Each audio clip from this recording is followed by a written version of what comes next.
Good day, my name is Igor Halin. I'm senior lecturer in National Defense University of Malaysia, Faculty of Medicine and Defense Health. I'm going to present part 4 of Life Cycle Strategic Plan of Zometa. Let me go for the objective of the presentation.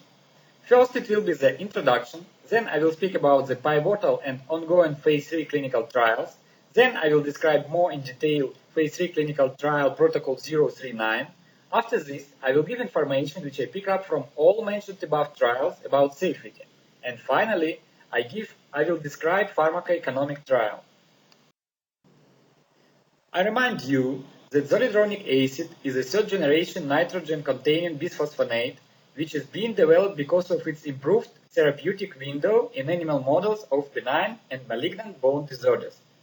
It has been approved in Europe and USA for the treatment of bone metastasis in a broad range of tumors and for the treatment of malignancy-related hypercalcemia. The clinical trials started in 2001 after Zometa has been approved by FDA. Let me briefly discuss them. You can see three main powerful multi-center phase 3 trials in the treatment of bone metastasis with zoledronate. Protocol 010 is a comparative study of 4 mg zoledronate and 90 mg pamidronate in the treatment of osteolytic lesions in multiple myeloma and breast cancer patients. Protocol 011 and 039 are placebo-controlled trials of 4 mg zoledronate. These early studies determined the occurrence of skeletal-related events, which reflect the clinical outcome of bone destruction by tumor, and the time to first skeletal-related event. They are the most conservative and valid primary endpoints for assessing the clinical benefit. Skeletal-related events was defined as pathologic fracture, spinal cord compression, radiation therapy to bone, or surgery to bone. All these trials originally had three treatment arms: 4 mg zoledronate, 8 mg zoledronate, and either pamidronate or placebo. After an increased incidence of serum creatinine elevation, it was recommended that the zoledronate 8 mg dose will be stopped. Patients already receiving the 8 mg dose had their dose reduced to 4 mg, and the studies were then continued in a blinded fashion. For all efficacy variables analyzed only the 4 mg zoledronate arm. Protocols 704 and 1501 helped establish study designs for evaluating drugs for the treatment of bone metastasis in patients with prostate or breast cancer. Then two trials which were conducted in patients with newly diagnosed multiple myeloma, where zoledronic acid was compared with denosumab and with clodronic acid. Nowadays, we have two ongoing clinical trials. Protocol S0307, which will be continued up to 2020, and another trial named NETAN, which will be completed in current year.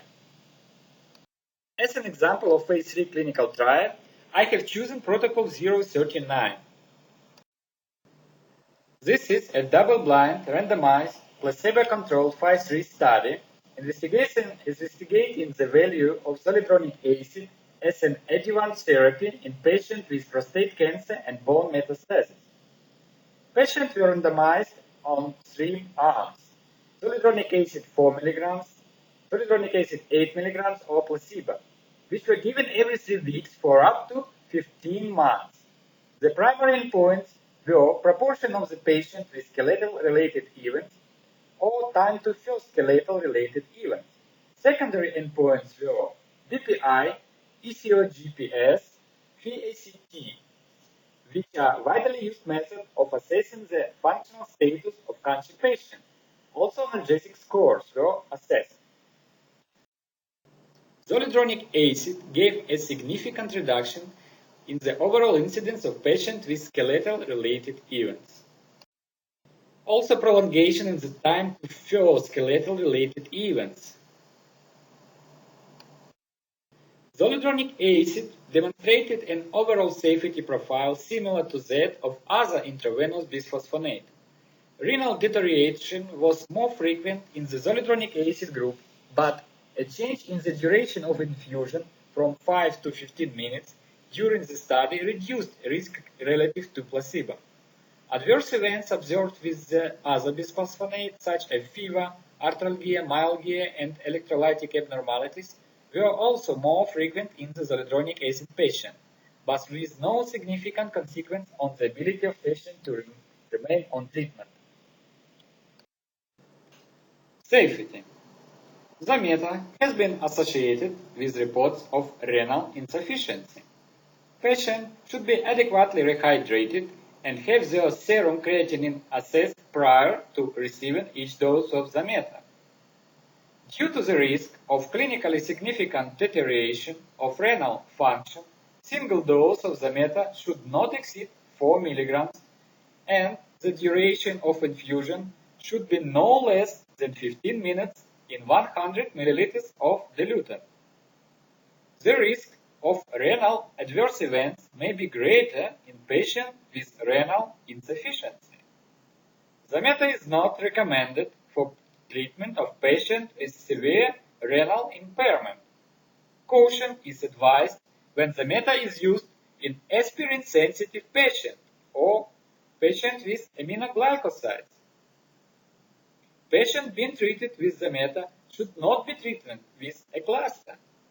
Zometa should not be used in patients who are pregnant or plan to be pregnant. In clinical trials, the most commonly reported adverse events included flu-like syndrome, fatigue, gastrointestinal reactions, anemia, weakness, cough, dyspnea, and edema. Osteonecrosis of the jaw has been reported in patients with cancer receiving zoledronic acid. The majority of reported cases have been associated with dental procedures such as tooth extraction. While on treatment, this patient should avoid invasive dental procedures if possible. Pharmacoeconomic trial was conducted between Zometa and pamidronate. This study took place in 20 countries, including the USA, Canada, and United Kingdom. It was shown that monthly cost of Zometa is $564, while pamidronate only $307. However, chair time shorter for zoledronic acid, 15 minutes versus 1 or 2 hours infusion for pamidronate. Besides this, the total cost for patient was $16,434 in the zoledronic acid group, compared with only $15,735 in pamidronate group. This gives a cost difference of $699. The cost of medications and their administration were significantly higher for the zoledronic acid in comparison with pamidronate group, with a cost difference of $495. Thank you for your attention.